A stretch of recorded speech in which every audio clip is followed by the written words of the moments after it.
Now there is a lot of dispute of whether the Book of Mormon is prejudiced or not, and also puts a curse of dark skin upon people that become evil. And this is actually a mistranslation of these scriptures. In this new dispensation it shall be revealed.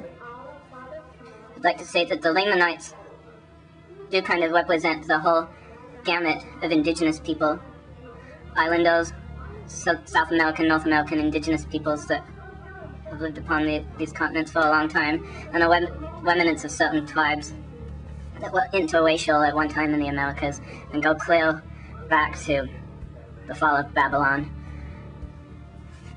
The first fall of Babylon. But it says in 1 Nephi that there were certain people that became dark and loathsome and started to have a dark curse upon them where they became bloodthirsty. And that they were filthy people and had a skin of blackness that was put upon them. Now, if you look at this directly, you could say, well, that's really prejudice. It's saying that these people became black because of the curses that were upon them, and that's what Brigham Young was trying to say about Cain. That is an utter lie. And it says that, but if you read further in 1 Nephi, actually this is in 2 Nephi if you look there, chapter 30, verse 6, it actually says that the skins of darkness are actually scales of darkness, until once the curse is reversed and this deranged demon is taken from you, then you will become white and delightsome again. Now my argument in the view of the LOA is that this skin of darkness, or scales of darkness, is actually a scale-type membrane that overtakes and takes over people. It's a demonic, deranged, dark Yahweh derangement that are shells. These are actually small shells of the quilpooth, which is the tree of life upside down. And Samal is a blind serpent god that is the leftover remnants of the scales that Christ has shed.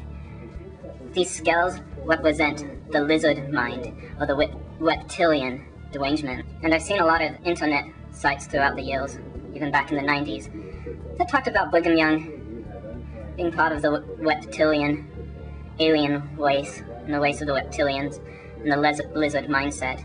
And I'd like to argue that these lizard people that become followers of the Dark Lords and make secret combinations are the individuals that come from outer darkness and the black holes of the universe, and are here to enslave mankind.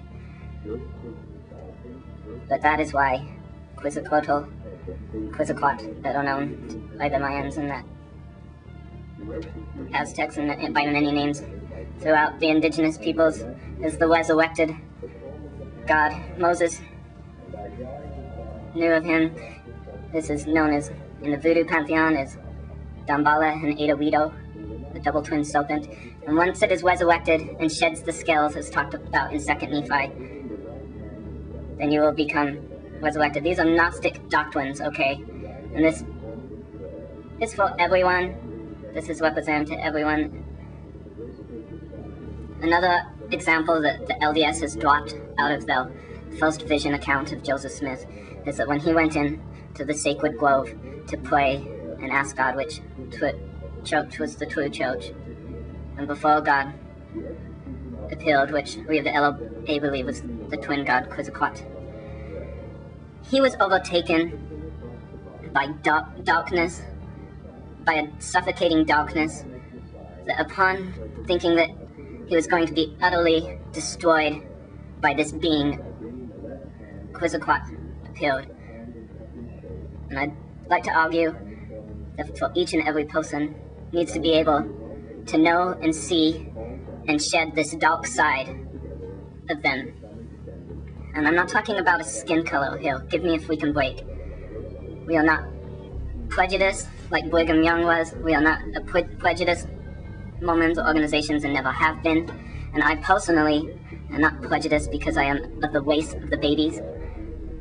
and being the waste of the babies, each an individual that I've ever known has been a baby once before, and so to be prejudiced against that, whether you understand or like children or babies at all, is besides the point. You can't be prejudiced about something you are, and the fact is that each and every one of us are human beings.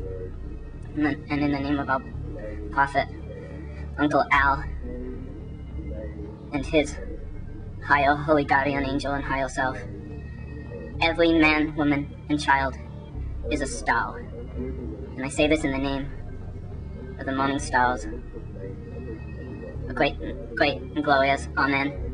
Son, Amen. Sons, Amen. Out.